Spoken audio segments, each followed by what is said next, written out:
Olá, boa tarde para você que já está ligado no NT Sul nesta terça-feira, 21 de junho, meio-dia e 2 agora, e a gente já vem chegando para manter você bem informado. Na edição de hoje, a gente recebe aqui no estúdio o secretário da Saúde de Cachoeira do Sul, Marcelo Figueiró. Eu vou conversar com ele sobre os principais problemas, ações, possíveis mudanças da saúde aqui do município. E você pode mandar a sua pergunta para o secretário enviando mensagem para o nosso WhatsApp. Eu já informo o número. Antes, dá uma olhada em outras notícias do NT Sul de hoje. Começou o inverno e em Cachoeira do Sul, o que abriu a estação foi a chuva. Começam os serviços para a construção do Sesc Senat de Cachoeira do Sul. A nossa equipe foi até o local para conferir o que já está sendo feito. Acidentes com motos aumentam em Cachoeira do Sul. As principais causas são imprudência, falta de atenção e excesso de velocidade. No quadro Opinião, Francisco Bastos fala sobre um problema que atinge mais de 30 milhões de brasileiros, a fome. E tem ainda a atualização dos números da dengue em Cachoeira do Sul. Casos confirmados e suspeitos seguem aumentando. E você pode opinar sobre esses e outros assuntos ou mandar a sua informação, a sua foto, o seu vídeo para a gente. Tudo isso é pelo nosso WhatsApp, que está aparecendo já aí na tela. É por esse contato também que você vai mandar a sua pergunta para o secretário da Saúde, Marcelo Figueiró. Então, atenção, é o 51997697129. Quem está assistindo a gente ao vivo pelo Face, em facebook.com/TV Cachoeira, pode participar também comentando na nossa transmissão ao vivo. Vá comentando, fique de olho na telinha, porque o NT Sul já está no ar.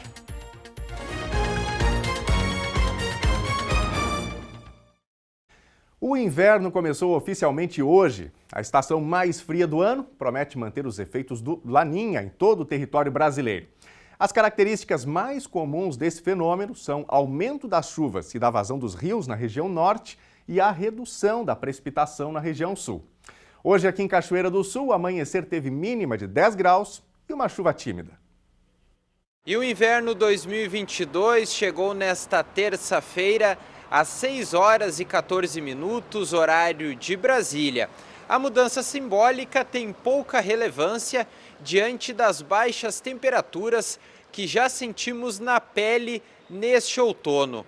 A boa notícia, no meu caso, é que a estação que mais divide opiniões termina no dia 22 de setembro, às 22 horas e 4 minutos. Segundo o Instituto Nacional de Meteorologia, o Rio Grande do Sul e a região sul vai ser duramente castigada com o frio.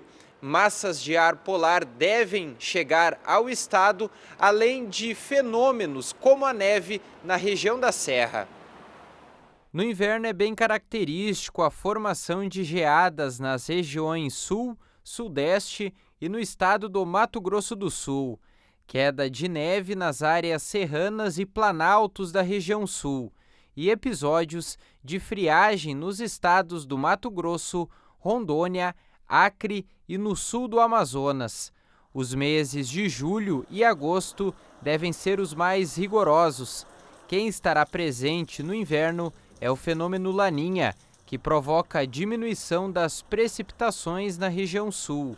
Porém, em áreas do oeste dos 3 estados, assim como no extremo sul do Rio Grande do Sul, as chuvas poderão ocorrer próximas e ligeiramente acima da climatologia esperada.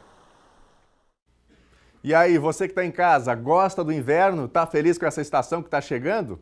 Gostando ou não, ele chegou e é importante que a gente se prepare para esse período mais frio do ano aqui no estado do Rio Grande do Sul, especialmente, que tem as temperaturas bem intensas nessa época, né?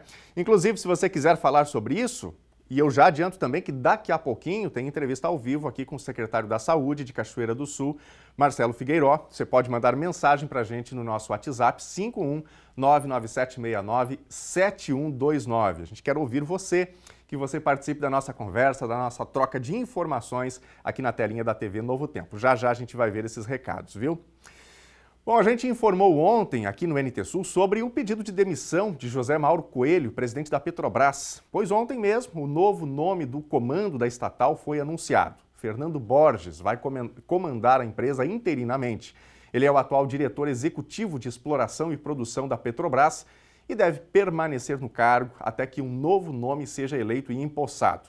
O governo federal indicou Caio Paes de Andrade, secretário de Desburocratização do Ministério da Economia. E uma informação importante sobre contas públicas do Rio Grande do Sul. Ontem, o governo federal homologou o Plano de Recuperação Fiscal do Estado. Esse acordo começa a valer agora e vai até 2030. Ele permite o pagamento da dívida do Estado com o governo federal de maneira escalonada nesse período. A partir de 2031, as parcelas voltam a ser integrais. Então, resumindo, a dívida gaúcha atual vai terminar de ser paga pela regra atual somente em 2052. Com uma decisão liminar do Supremo Tribunal Federal, o Rio Grande do Sul estava sem pagar sua dívida desde 2017. A dívida do Estado gaúcho com a União é de 75 bilhões de reais. E a gente mostra agora o começo de um serviço esperado desde abril, quando o contrato com a construtora foi assinado. É o início das obras da unidade de Cachoeira do Sul do SEST Senat. A repórter Gabriela Belo foi até o local ontem à tarde e conta o que está sendo feito na área. Boa tarde, Gabi. Olá, Daniel, uma boa tarde para ti, boa tarde a todos que acompanham. E a gente está aqui bem na frente da área de 1 hectare para atualizar o pessoal de casa e contar que os trabalhos de limpeza do terreno já começaram. A meu lado está o engenheiro civil Anderson, ele que é responsável, veio do Espírito Santo para tocar essa obra aqui, né, Anderson? Uma boa tarde. Boa tarde. A empresa ela é do Espírito Santo, mas eu sou daqui do Rio Grande do Sul, sou de Porto Alegre. E a gente veio aqui para fazer essa obra aqui no futuro, para o pessoal de Cachoeira do Sul. Trabalho que começou no final de semana, se estendeu aí nesta segunda-feira, dia de tempo bom. Previsão é que durante a semana deu uma atrapalhada, né? Durante a semana agora por conta da previsão de chuva. Sim, essa época nossa aqui na região é uma região que de inverno é muito chuvosa, né? Não é uma época muito boa de iniciar a obra, mas vamos aproveitar o que dá para poder fazer essa obra logo. Até porque vocês têm 900 dias para isso, né? Isso, a gente tem quase 2 anos e meio de obra, é o contrato, ela está a partir do dia 11 de abril, que já deu ordem de início. A gente conseguiu as liberações de ambiental, alvará de construção, já está tudo certo para a gente fazer a obra. O pessoal de casa entender, aqui é uma unidade SEST Senat, início dessas obras. Vocês têm essa responsabilidade desse prazo para executar todo o trabalho aqui, uma obra orçada em 10 milhões de reais. SEST entra com 80% desse valor e Senat com 20%, é isso? Isso, perfeito, é dessa maneira aí. O SEST e o Senat, eles são parceiros, cada um são empresas distintas, diferentes, uma entra com 80%, outra com 20%. Que etapas são? Conta para o pessoal de casa o que deve acontecer aqui, né, ao longo dos meses aí. Esse ano a ideia é a gente fazer essa limpeza, né? Botar no platô da construção para fazer a edificação. A gente vai começar os estaqueamentos, as sapatas e a gente vai começar a erguer a edificação. Primeiro ano, aí no segundo vem a edificação realmente. A edificação ela vem, depois vem a parte de acabamentos, vem pintura, vem estacionamento, cercamento, vem urbanização, e a parte elétrica, tudo para finalizar a obra. E o objetivo da empresa é que a obra seja entregue em menos tempo, né? Em até 1 ano e meio, se o tempo, claro, colaborar. A ideia é essa daí, a ideia da construtora, a gente terminar em 1 ano e meio. A parte do ano que vem, final do ano que vem, estaria pronto. Trabalho, agora a gente vê uma máquina, foi assim nos últimos dias e deve ser ao longo da semana, se o tempo, claro, contribuir, né? Isso, perfeito. E questão de depois, na edificação, deve gerar emprego, essa mão de obra vai ser contratada em Cachoeira do Sul, conta, porque daqui a pouco, né, o pessoal de casa também pode, né, se habilitar a essas vagas aí. A ideia do SEST Senat sempre foi dar prioridade para o pessoal daqui da região. De Cachoeira, a gente vai contratar pessoas, serventes, carpinteiros, pedreiros, eletricista, hidráulico. Essa daí é a ideia da empresa, que eu acho que a cidade é grande, até achei bem legal, porque a cidade eu não conhecia realmente Cachoeira. Cachoeira tem uma estrutura muito boa para isso. De início deve gerar em torno ali de 30 empregos e depois esse número deve aumentar, inclusive. Perfeito, nesse início de ano agora, até o final do ano, a gente vai ter umas 30 funcionários diretos. Isso eu não estou contando com o pessoal indireto, que vem de fora também, alguém pode vir, porque são mais trabalhos mais técnicos, né? Mas assim, serviço para todo mundo vai ter aqui na cidade. Coisa boa, desejar sucesso, boa sorte nesse trabalho aí, Anderson. Obrigado. Certo, conversei com o Anderson, ele que é engenheiro civil, como eu falei, é responsável pela construção desta unidade SESC-Senat aqui na margem da BR-153 em Cachoeira do Sul, Daniel. Então, momento aí, né, que a gente falava que tudo era um sonho e agora se concretizando com o início do preparo do terreno. Eu volto com você aí no estúdio. Muito obrigado, Gabi, pelas informações. Bom, e nós vamos conversar agora, como prometemos, com o secretário da Saúde aqui de Cachoeira do Sul, Marcelo Figueiró. Marcelo, primeiramente, boa tarde. Obrigado pela tua presença com a gente aqui na TV Cachoeira, no estúdio do NT Sul. Algo que, inclusive, fazia tempo que nós não fazíamos, que era receber pessoas aqui. A pandemia está passando, hoje já temos essa oportunidade. Bom, bem-vindo com a gente aqui, viu? Boa tarde, Daniel. Um prazer a gente poder estar aqui de novo no NT Sul, né? Principalmente porque eu tive uma breve oportunidade de estar nessa casa aqui falando sobre cinema, outra área completamente diferente, mas é uma felicidade reencontrar os amigos e hoje poder falar sobre saúde, que é na área que eu estou atuando. Perfeito. E eu acredito que é uma das áreas que a gente recebe o maior número de participações aqui no NT Sul, quando se trata de serviço público, e é uma das áreas da vida que, no fim das contas, é a que mais importa, né? E que, portanto, dá também muito trabalho para a Prefeitura. Bom, eu quero começar perguntando aqui ao Marcelo sobre a estrutura da UPA, que é uma unidade que tem sido fundamental e importantíssima para o atendimento de saúde pública, mas que também tem tido reclamações nos últimos meses pelo volume de atendimento que precisou prestar. Teve agora recentemente esse acompanhamento da própria secretaria, né, do corpo técnico da secretaria, e algumas questões foram apontadas, como, por exemplo, a estrutura que seria deficitária de postos de saúde, falta de médicos. Como é que está nesse momento a situação da UPA? Como que a Prefeitura está acompanhando essa situação lá? Daniel, assim, antes de falar da UPA, eu acho que a gente tem que traçar rapidamente um cenário do que levou a UPA a ter essa quantidade enorme de pessoas procurando serviço nos últimos meses, aí, vamos dizer assim. Nós tivemos aí no primeiro mês do ano em torno de 3 mil pessoas, 4 mil pessoas, de 3 a 4 mil pessoas procurando a UPA. Isso foram durante os 3 primeiros meses do ano. Em abril, o quarto mês, esse número pulou para 5 mil. E em maio, chegou a quase 7 mil atendimentos. Né? O que aconteceu que teve esse volume brusco de aumento de atendimento? Aconteceu que 3 doenças, pela primeira vez, começaram a agir conjuntamente no mesmo período no início do inverno, que é a Covid-19, né, que nós estamos saindo da pandemia, a dengue, que é uma novidade completa para nós nunca tivemos isso no Rio Grande do Sul, e também a gripe A, né, o início das doenças de inverno.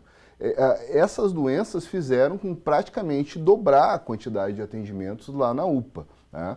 E nós tivemos que fazer uma série de ações para conseguir controlar a forma como estava sendo a atuação da UPA, porque nós passamos a ter aí em torno de 6 horas, às vezes, de espera para os atendimentos mais leves, que a gente chama de verdes ou amarelos pelo protocolo de Manchester. O que nós fizemos? No primeiro momento, nós colocamos todos os postos de saúde na parte da tarde a atender apenas doenças respiratórias. Posteriormente, nós pagamos um aditivo à UPA de R$100 mil quase, para colocar mais um médico e mais um terço da equipe, e depois colocamos lá o que passou a ser chamado de postão, que é o Centro de Atendimento em Baixa Complexidade, para dar apoio direto à UPA e trazer o pessoal da UPA para ser atendido aqui. Hoje, essa situação ela conseguiu estar mais equalizada, mas ainda não está na situação ideal. Para a gente ter uma ideia, no dia 9 de maio nós tivemos 300 atendimentos e no dia 12 de junho e no último final de semana nós tivemos uma média de 150 atendimentos.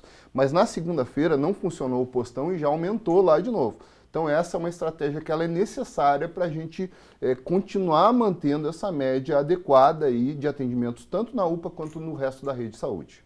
Bom, eu quero destacar aqui que você de casa pode participar dessa nossa conversa. Nós já estamos recebendo participações, perguntas dos nossos telespectadores desde o momento inicial aqui do telejornal. Você também pode mandar a sua mensagem, o seu questionamento, a sua sugestão para o nosso WhatsApp, que é o 51997697129. A gente já tem perguntas e eu vou mesclar aqui, portanto, as minhas as minhas perguntas, os meus questionamentos ao secretário com as perguntas dos nossos telespectadores. Então vou convidar aqui o secretário Marcelo para a gente dar uma olhadinha na tela aqui. Não tem problema. A primeira mensagem, a primeira pergunta que chega para a gente da Andréia Coelho. E ela pergunta aqui: gostaria de saber quando vamos ter um pediatra aqui no Prado. A gente tem que sair com as crianças até o outro lado da cidade para consultar. Imagina uma criança com asma precisando de atendimento de madrugada, diz aqui a Andréia. Bom, vou pegar esse ponto inicial dela, que é a questão de pediatra. Essa especialidade, como é que está? Nós temos 2 pediatras na rede, né? Só 2 pediatras na rede, em 30 médicos mais ou menos que nós trabalhamos hoje. A dificuldade do pediatra é a mesma dificuldade de todos os outros tipos de médico que trabalham com algum tipo de especialidade. Especialidades hoje está muito difícil de trazer para a rede de saúde daqui de Cachoeira. Por quê? Porque o plano de saúde, o plano de carreira, melhor, não só dos médicos, mas de todos os setores da saúde, ele está extremamente desatualizado. Para te ter uma ideia, um médico aqui em Cachoeira ganha metade do que ganha um médico em Cabrais, em Cerro Branco, e na hora do concurso, na hora do contrato emergencial, ele opta por não vir para cá. Então isso há anos faz que nós não conseguimos ter esse profissional. O que nós temos que fazer? Nós temos que organizar esse plano de carreira, a gente está trabalhando nisso, né, para quando for feito um concurso ou uma nova contratação emergencial, a gente tenha condição de trazer esse profissional para atender na rede, né? Por enquanto, como é que se atende com um especialista? A gente contratualiza via consórcio de saúde ou algum tipo de licitação, mas isso não é sempre. Sempre que tiver uma necessidade de especialidade, nós vamos contratualizar de alguma forma para atender aquela necessidade. Necessidade se coloca à disposição. No entanto, na rede hoje sempre é complicado. Uhum. Eu quero bater um pouquinho mais nessa tecla, Marcelo, sobre a questão do plano de carreira dos médicos, né? Porque, ao que tudo indica, esse é o aspecto central da falta desse atendimento, da falta desse profissional no município, como você muito bem colocou, né? Os médicos preferem ir para outros municípios porque pagam mais, né? É algo básico. Como é que está o andamento disso? Você falou que tem algo sendo tratado? Como sim, tá? A gente está, na verdade, eu acho que é importante salientar que eu retomei essa discussão do plano de carreira sendo secretário. Eu não escondi isso. Acho que tem uma dificuldade no plano de carreira da área da saúde, mas ela tem que ser gerida não só pela saúde. Ela tem que ser gerida pela saúde, pela administração, pela fazenda, pela governança, pelos funcionários, pelo Conselho de Saúde, pela Câmara de Vereadores. São vários entes que têm que estar envolvidos para se entender da necessidade de mudança desse plano de carreira. Mas a proposta precisa vir da Secretaria de Saúde. Sim, nós estamos montando isso. Estamos Claro. tentando reunir todos os entes. Esses dias eu tive uma reunião na Câmara de Vereadores, né, provoquei eles para que formassem algum tipo de comissão para abrir o diálogo com nós. Conversamos com os médicos, que me parece que é a área mais afetada, todos são, mas os médicos em especial, porque eles têm uma defasagem salarial em relação aos outros municípios de 50%. Né? Então, é um ponto nevrálgico tu discutir a questão dos médicos. Né? Nós estamos discutindo ponto a ponto. Isso é um trabalho a longo prazo. Tu vai conseguir fazer lá para o final do governo, eu acredito, depois de muito diálogo. Né? Por que nós chegamos nessa situação? Porque há anos atrás se fez o plano de carreira dos municipários. Né? E quando se fez esse plano de carreira dos municipários, ia ter um ponto específico que ia ser o plano de carreira da saúde. Isso há 15 anos atrás. Só que nunca saiu esse plano de carreira. E é uma discussão que hoje a gente não pode mais fugir. Por quê? Por aquela situação que eu coloquei no início. Um médico hoje ganha metade, um médico de Cachoeira ganha metade do que ganha um médico de Cerro Branco ou de Cabrais. Então, esse ponto é necessário discutir para que nós venhamos ter médico e consigamos atender a população sem estar precisando de licitação, consórcio, enfim, outras formas de trazer profissionais para atender a população. Ok. Bom, preciso tratar aqui de alguns outros tópicos, né, que certamente são preocupações também da nossa comunidade em relação ao atendimento da saúde pública. Vamos voltar a falar da US1, o postão de saúde que funciona ali junto ao INSS. Pois a US1 precisa sair dali, já por decisão judicial, não é isso, Marcelo? Na verdade, não é bem por decisão judicial nesse momento. Nós temos ainda uma possibilidade de manifestação que nós, até o dia 28 de junho ainda. A nossa Procuradoria Jurídica do município está fazendo a manifestação ainda para isso. Claro. Né? O INSS, que é o dono do prédio, ele nos solicitou a saída, porque o prédio é deles. Enquanto eles nos emprestavam, nós estamos lá dentro. A hora que não dá mais, essa é uma discussão que vem desde, para te ter uma ideia, desde 2020. A prefeitura não pagava o valor de locação, não pagava aluguel? Não pagava, né? Na verdade, essa discussão veio desde 2013, mas ela se aprofundou agora no ano de 2020, quando começou a pandemia, né?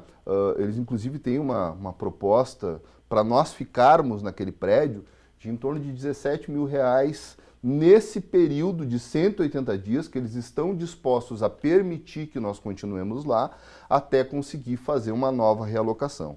De qualquer forma, nós já estamos pensando, já estamos organizando para transferir ao S1 de lugar. Tá? Já passamos com um projeto no Conselho Municipal de Saúde, propondo um novo lugar, né? Estamos em discussão com o locatário para nós termos esse novo lugar. Nós queremos ter um posto de saúde padrão, né? Não, vai ser um prédio novo, com todos os serviços que existem na US1 hoje, 3 EAPs. EAPs é equipe de atenção básica, tá? De atenção primária, melhor dizendo, tá? Com um médico para cada equipe, enfermeira, enfim, tudo para conseguir formatar essa nova equipe. E também nós queremos colocar nesse local, mas isso é um projeto, ainda tem que passar pelo conselho, tem que ter uma ampla discussão disso, uma unidade de atendimento de baixa complexidade, como funciona hoje para fazer esse atendimento da UPA. Porque o que nós percebemos? É que foi extremamente importante essa unidade que nós colocamos lá por pouco tempo. Desafogou a UPA e as pessoas da parte sul da cidade realmente precisam disso. Porque essa é uma reclamação, né? Quando a pessoa precisa atravessar a cidade para um atendimento que é de mais baixa complexidade, né? E tem isso, com certeza, tem que ter um atendimento de livre demanda mais facilitado aqui na região sul, que hoje não tem. Tá? Tem um hospital, mas tem certas dificuldades para a gente conseguir acessar ali o plantão do hospital, né? E também por aquela questão que eu falei lá no início, que os pacientes verdes e amarelos. Tá? A UPA, a Unidade de Pronto Atendimento, ela deveria atender principalmente pacientes pelo protocolo de Manchester, vermelhos e laranjas, devia se focar nisso. Como não tem um atendimento aqui, muitos pacientes azuis, verdes e amarelos acabam se direcionando lá para a UPA, superlotando a UPA. Então, o que me parece claro que tem que acontecer? Nós temos que ter um atendimento aqui que consiga diminuir essa quantidade de pessoas na UPA. Normalmente, a UPA consegue segurar sem problema nenhum, né? Mas em situações excepcionais, como a gente está vivendo hoje, Covid, dengue e a gripe A funcionando tudo junto, acaba superlotando lá em cima. Marcelo, vamos voltar agora para a nossa tela aqui para ver a próxima pergunta de telespectadora. A Tânia está perguntando por que as pessoas que estavam na fila de espera para cirurgia ou exame há mais de um ano são mandados a fazer tudo de novo e entrar na fila novamente. E muitas vezes, o que acontece? Muitas vezes a pessoa ficou tanto tempo esperando que os exames que ela fez para aquela cirurgia não valem mais, não tem mais validade. A própria situação física dela, ela se modificou. Tu pega, por exemplo, uma cirurgia, um procedimento de traumatologia no joelho da pessoa, que é o que nós estamos fazendo nos mutirões, joelho e ombro principalmente. Quer dizer, tem pessoas que foram chamadas para fazer cirurgia 6 anos depois, só agora, no governo José Otávio Germano, graças a recursos que ele conseguiu através de emendas parlamentares com deputados federais, amigos dele. Né? Então, quer dizer, 6 anos, o corpo da pessoa se modificou completamente. Então, tem que fazer todos os exames de novo.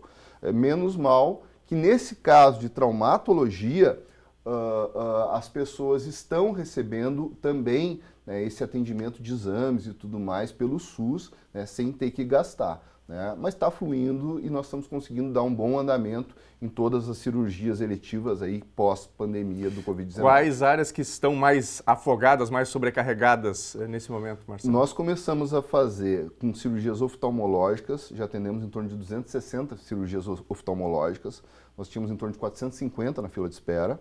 Estamos atendendo as traumatologias, tá? Que a grande maioria dos cidadãos ainda está passando pela bateria de exames para poder fazer as cirurgias, e agora está entrando as ginecológicas, né, que são essas 3 nesse primeiro momento. Conforme vai entrando emenda impositiva de deputado federal, de vereador, nós vamos conseguindo fazer mais cirurgias. Eu acho que isso é uma novidade que o José Otávio Germano trouxe para Cachoeira, que que é uma possibilidade de nós agilizar completamente a nossa fila de eletivas, né? Se consegue o recurso ou com os vereadores, através de emendas impositivas ou de deputados federais, né? E esse recurso é utilizado direto para se contratualizar cirurgias e adiantar a fila. Está adiantando muito. Uhum. Marcelo, para a gente fechar o nosso bate-papo aqui, não posso deixar de citar a farmácia do SUS, né? Que é algo básico também para a população. E no ano passado eu lembro de uma reportagem que a gente fez em outubro de 2021, com a possibilidade de mudança ou de ter um atendimento, a disponibilização de medicamentos numa área mais central. Porque para quem depende de ônibus, esse é um problema. Para a pessoa ir até o conhecido Hospital da Liga, que é a sede da Secretaria de Saúde, é uma dificuldade. Isso ainda está em andamento? Há possibilidade de modificação, de ter essa farmácia num ponto mais central de Cachoeira? Certeza. Não só a farmácia, né? Isso é importante salientar que isso é uma proposta do plano de governo do prefeito José Otávio Germano. Né? Trazer o atendimento à população mais para o centro. O que nós vamos fazer? Nós temos que trazer a farmácia, trazer a regulação, que é quem libera cirurgias, exames, procedimentos, enfim, aqui para o centro. Tem um atendimento aqui, pelo menos, e a remoção, que é quem libera as viagens para outros municípios para te poder fazer procedimentos cirúrgicos ou outros atendimentos. A nossa ideia é que essa farmácia venha aqui aqui na Marechal Floriano, na frente das pizzarias, quase ali. Está fechando a nossa negociação com o locatário, né? Dentro da prefeitura já percorreu quase toda a burocracia, falta a assinatura do prefeito só. Se tudo der certo, a gente quer ver se até o final de semana a gente consegue estar com esse contrato fechado para poder começar ali as obras, tudo ali dentro, para poder oferecer esse serviço bem pertinho da população. Ok. Marcelo, a produção me alerta aqui que a gente está recebendo várias perguntas sobre a questão da disponibilidade também de medicamentos. Como é que está hoje a oferta de medicamentos na farmácia? A oferta de medicamentos, ela teve um período que, quando eu recebi a Secretaria de Saúde, eu recebi sem as licitações de medicamento. Uma licitação em Cachoeira, ela leva em torno de 6 meses para ser articulada até o final. Então, isso tu imagina, eu entrei em março do ano passado, né? Tu bota aí 4 meses, foi quase meio do ano sem a gente comprar medicamento. Quando nós conseguimos comprar, compramos um lote grande, praticamente tem quase todos os medicamentos. Tem alguns medicamentos que deu licitação vazia, e aí a gente tenta comprar medicamento a medicamento, até uma nova licitação sair, mas estamos trabalhando para isso, né? E nós temos uma dificuldade que é os medicamentos liberados pelo governo do estado, na farmácia do estado, que embora fique no Hospital da Liga, as pessoas confundem, é da farmácia do estado, e nesses eu não tenho como gerenciar. Eu tenho que esperar o estado me mandar para a gente poder passar para a população. Ok, olha, nós precisamos encerrar o nosso bate-papo, porque o tempo assim nos exige, mas, secretário, muito obrigado pela participação, sucesso no seu trabalho, estamos aqui às ordens e obrigado pela presença com a gente aqui no estúdio. Eu que agradeço, estou sempre à disposição, quando precisar me chama que nós estamos aqui para conversar sobre saúde. Perfeito. E você de casa, se perdeu um trecho dessa entrevista, chegou agora, pegou a entrevista pela metade, já esse conteúdo vai estar disponível na íntegra lá no nosso site, tvcachoeira.novotempo.com. A gente vai agora por um rápido intervalo e na volta tem a previsão do tempo para Cachoeira do Sul e também para todo o estado gaúcho. E ainda, acidentes com motos aumentam na zona urbana de Cachoeira. As principais causas são imprudência, falta de atenção e excesso de velocidade. No quadro Opinião, Francisco Bastos fala sobre um problema que atinge mais de 30 milhões de brasileiros, a fome. E tem ainda a atualização dos números da dengue em Cachoeira do Sul. Casos confirmados e suspeitos seguem aumentando. Essas e outras notícias você confere depois dos comerciais, então não saia daí.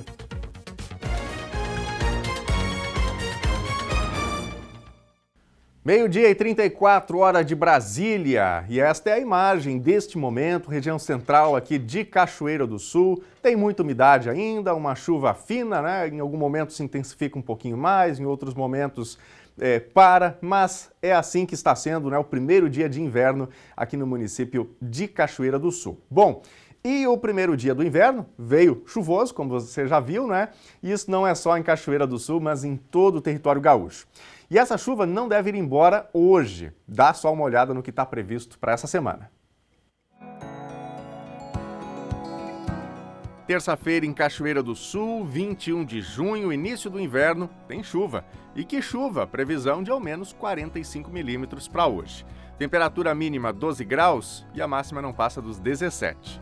Quarta-feira segue com tempo chuvoso e a diferença de temperatura é pequena, quase sem variação. Mínima 17 graus, máxima 20. Quinta-feira o sol volta a aparecer, mas ainda podem ocorrer pancadas de chuva.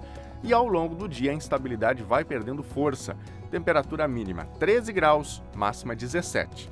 Veja agora a previsão para todo o estado gaúcho. O inverno começa com um tempo instável em todo o Rio Grande do Sul. O Instituto Nacional de Meteorologia alerta para risco de temporais nas regiões noroeste, nordeste, central e sudoeste do estado. Podem ocorrer rajadas de vento e queda de granizo. Ao longo do dia, as pancadas de chuva devem ser intercaladas com períodos de sol no litoral sul. De acordo com o Aclimatempo, os maiores acumulados ficam concentrados na metade norte do estado. Vamos ver agora as temperaturas máximas. Em Porto Alegre, 18 graus. Também 18 em Uruguaiana, na fronteira oeste do estado. Na região norte, em Passo Fundo, 17 graus. Também 17 em Santa Maria, na região central, e em Tramandaí e Torres, no litoral norte gaúcho. Em Pelotas e Rio Grande, na região sul, 18 graus. Gente, no último final de semana, o filho do deputado Marlon Santos sofreu um acidente grave de moto. O caso comoveu a cidade e Marlon Júnior segue internado em estado gravíssimo. E esse é um entre tantos outros acidentes envolvendo motos. O número desses acidentes tem aumentado na zona urbana de Cachoeira do Sul. Mas o que causa tantos acidentes assim? Vários fatores podem ser considerados nesse tipo de caso. Imprudência, falta de atenção, excesso de velocidade são as principais causas. A nossa reportagem ouviu especialistas para tratar sobre este tema. Para entender melhor sobre o assunto, nós buscamos os números atualizados de acidentes no estado do Rio Grande do Sul através do Detran, divulgado em março deste ano. Motos e motonetas representam 17% dos acidentes fatais. 28% acontecem em ruas e avenidas. Sinistros como esse precisam de um conjunto de fatores para acontecer. O mais comum é a imprudência no trânsito com manobras arriscadas. A velocidade pode ser determinante para a gravidade da colisão e das sequelas, além da falta de atenção na hora da condução. Para especialista em psicologia e segurança no trânsito, Salete Romero, o tráfego de veículos é uma relação social em velocidade, que precisa ser vista e respeitada por todos. Eu tenho que me relacionar com o outro quando estou no trânsito. Isso é fundamental, o conhecimento dessa questão para todos que estão no trânsito, principalmente o motociclista, que é mais rápido, né, e mais frágil. Então, ele entender que ele faz parte de um relacionamento. Então, eu tenho que ver o outro e ter certeza que o outro está me vendo. Essa é uma questão, porque um veículo popular, ele tem no mínimo 22 pontos cegos. E quem de nós, muitas vezes, motoristas experientes, não temos ideia sobre isso? Quais são esses pontos cegos? Não são somente as colunas do veículo.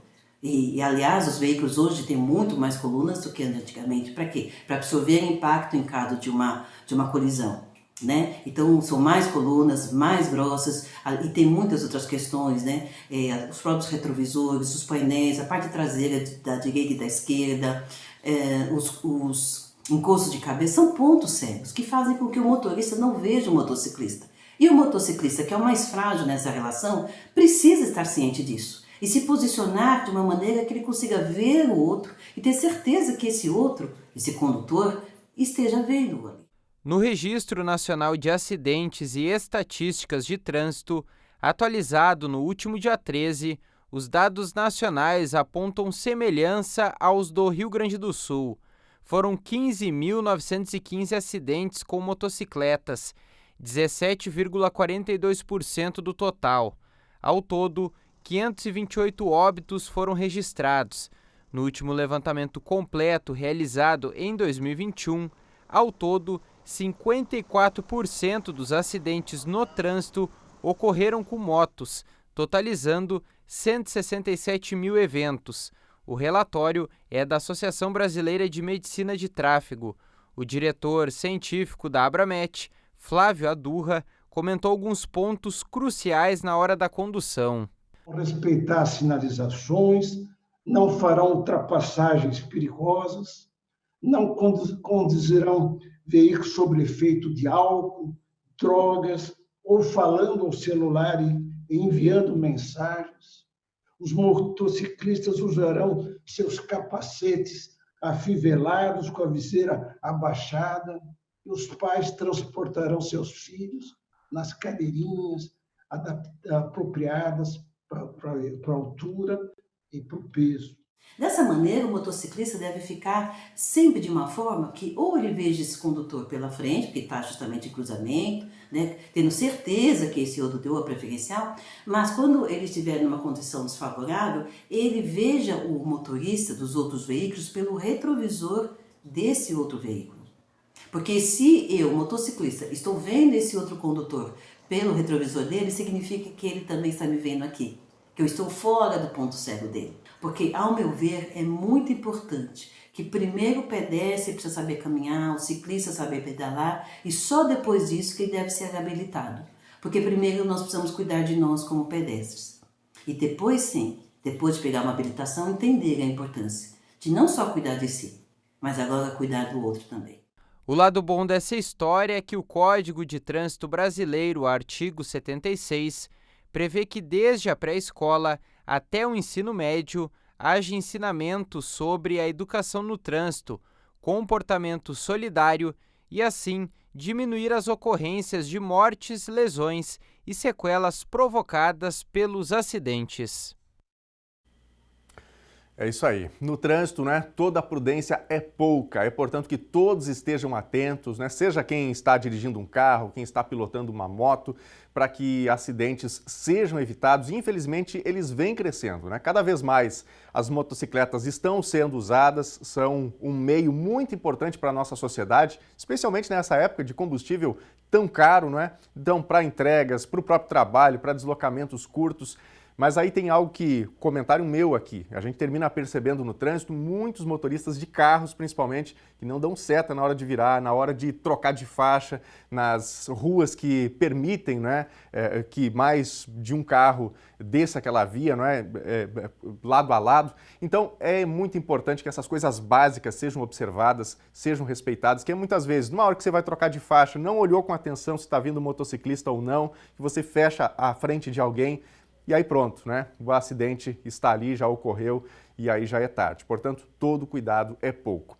Bom, nós vamos ver aqui recados dos nossos telespectadores, convidando você que está em casa para fazer parte aqui dessa nossa grande discussão de ideias. Participe pelo nosso WhatsApp, o 51997697129, ou então mande seu recadinho para a gente na nossa live, TV Cachoeira, aliás, facebook.com/TV Cachoeira.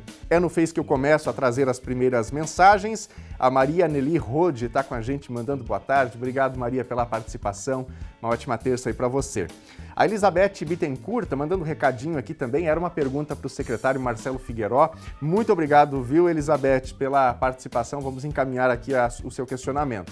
A Laura Bartz também está com a gente, a Mara Regina, a Jurema Barcelos, obrigado a vocês pelos recadinhos aqui no Face. Vamos para a tela? Mensagem do nosso WhatsApp, a Nádia Margarete. Sou da Vila Botucaraí, eu amo o inverno, diz aqui a Nádia. Obrigado, Nádia, pela participação.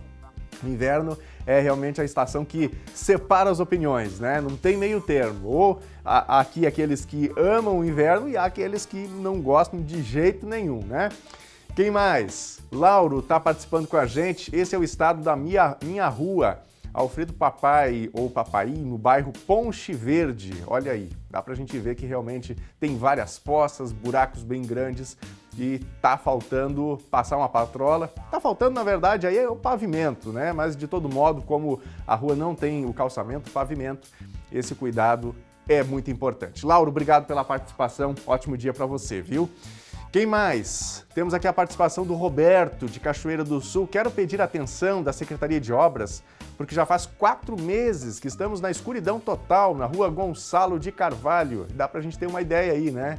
É um breu total. E isso que o celular dá aquela compensadinha ainda na hora de fazer a foto, né?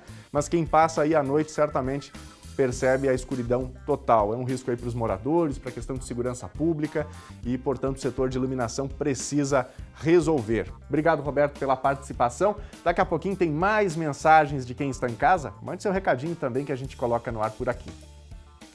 Gente, o Juizado Especial Cível da comarca de Cachoeira do Sul está com 2 vagas de estágio para o gabinete do juiz. As vagas são destinadas a estudantes de direito de instituição de ensino conveniada ao Tribunal de Justiça do Estado. Quem tem interesse na oportunidade tem que mandar o currículo para o e-mail. Então, já prepare a caneta ou então o celular para tirar uma foto do e-mail que vai aparecer aí na tela. Já está disponível, então destaque aí, tire uma foto, né, para você fazer a sua inscrição. O prazo para envio do currículo termina nesta quinta-feira às 2 horas da tarde. Uma prova vai ser realizada na sexta-feira, às 2 horas da tarde, na sala de audiências do Juizado Especial Cível. E essa informação é para os concurseiros de plantão. Deve ser lançado até o final do mês de julho o edital para concurso do Magistério do Rio Grande do Sul. A previsão é de 1.500 vagas e as provas devem ser realizadas ainda esse ano. As contratações de professores foram autorizadas em janeiro de 2021, quando o Estado apresentou um plano de concursos para as vagas no serviço público. A gente muda de assunto agora para falar de um tema que é presente em todo o país: a fome. Esse mal afeta milhões de brasileiros e essa é uma situação extremamente preocupante, principalmente porque o Brasil é um país muito rico na produção de alimentos. No quadro Opinião, Francisco Bastos fala sobre isso.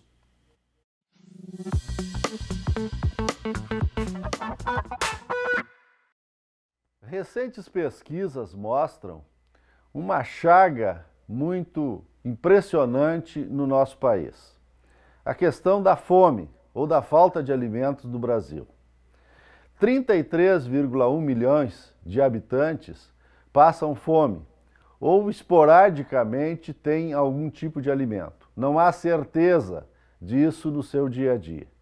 Isso significa mais de 15% da nossa população. É um número enorme e preocupante e, ao mesmo tempo, um país com as nossas características, com a nossa riqueza em termos de produção de alimentos, se coloca com um paradoxo muito grande. Nós temos, por parte da sociedade, de diversas instituições e até alguns programas eventuais dos governos que minimizam essa problemática, mas não resolvem. Porque essa questão toda, que ela é multifatorial, não é um fato isolado somente, mas várias questões que incidem para que não tenhamos a oferta de alimentos para toda a população. Alimentos existem, há produção, mas infelizmente nós não temos, como falta de política pública, essa permanência. Então nós temos programas eventuais, nós temos situações esporádicas, como eu já disse, e isso não resolve o problema. Diante disso, acontecem situações vexatórias, não só para nós brasileiros, mas para o mundo todo. Quando nós vemos pessoas, de todas as idades, inclusive crianças, nos lixões, e como aquela foto, aquela identificação, aquela imagem emblemática que nós tivemos de pessoas naquele caminhão com ossos, com restos de ossos ali, de um frigorífico, catando para fazerem a sua alimentação. Isso não é possível num país com as nossas dimensões. E como dizia o Betinho, isso se dá porque quem tem fome tem pressa. Então, o que se espera nesse momento, quando nós passamos a discutir os programas políticos, as agendas dos candidatos em vários níveis, é de que essa questão da fome ou da falta de alimentos aqui em nosso país, ela tenha uma prioridade das prioridades. Se nós analisarmos a história do nosso país, nós tivemos uma grande chaga que foi a escravidão durante 200 anos. E nós sabemos as consequências até hoje do problema dessa discriminação racial.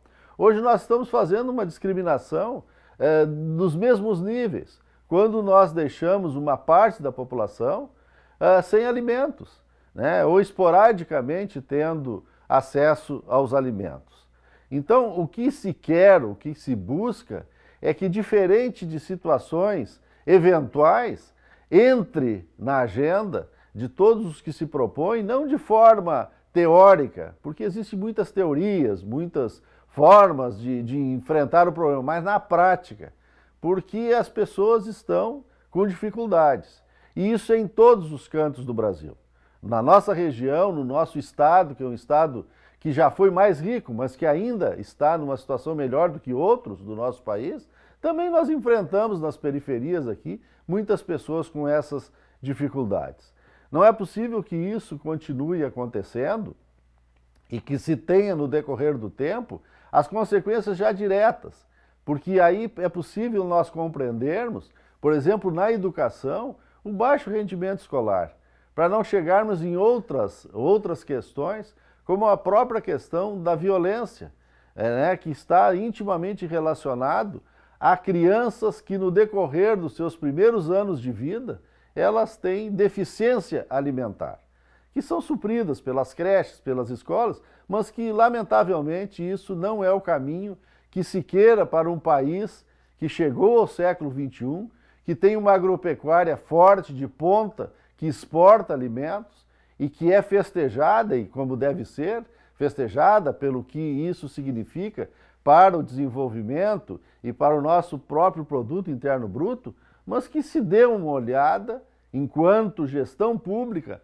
para esse contingente de pessoas que passa fome. Não tem outra expressão. Eles estão à margem da sociedade sob todos os sentidos.